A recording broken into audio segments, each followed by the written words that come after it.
Oh, les gars sont là. Et c'est parti pour le camping. Allez, on se voit lundi. C'est ça. Amuse-toi. Bien.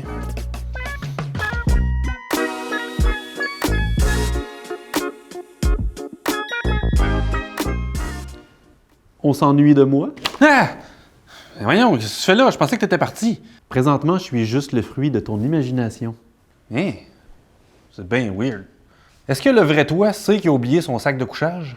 Oh, damn. Non. Eh oui. Puis t'as encore acheté n'importe quoi.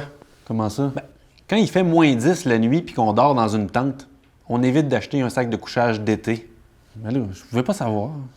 C'est écrit sur l'étiquette la température limite puis la température de confort. OK.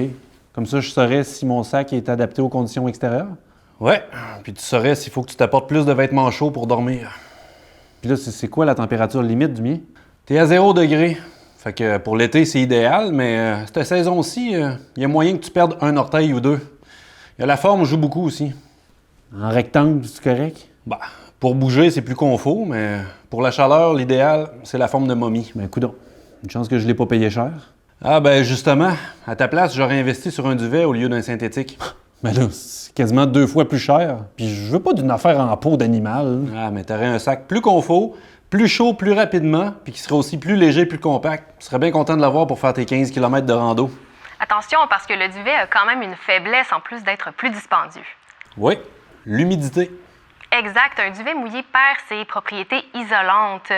Donc, il faut faire attention aux intempéries surtout, mais même à sa transpiration. Donc, si on a trop chaud, on l'ouvre ou on enlève des couches de vêtements, par exemple. Ouais, je comprends ton point, là, mais je veux vraiment pas d'un sac de couchage en peau d'animal. Voyons, t'es bien tannant avec ta peau d'animal, toi. Déjà, c'est pas de la peau, c'est une sorte de plume. Puis pour l'aspect éthique, sache qu'il existe des certifications qui garantissent que le produit a été conçu de manière responsable. Un peu comme la matière recyclée pour les synthétiques.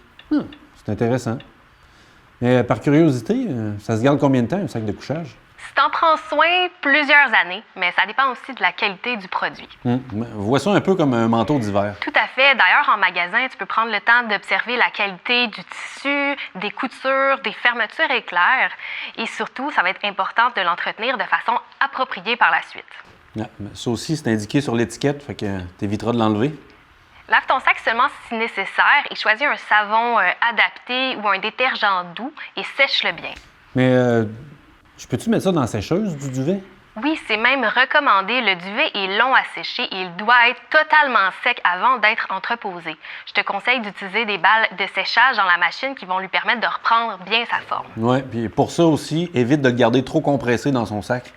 C'est vrai. Étends-le ou accroche-le si tu as de la place. Sinon, range-le dans un grand sac. L'important, c'est aussi qu'il reste bien au sec.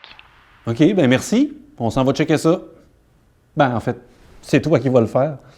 Pourquoi? T'as rien compris? Je te l'ai dit. Je suis juste dans ton imagination. Tout repose sur toi maintenant. Bye bye!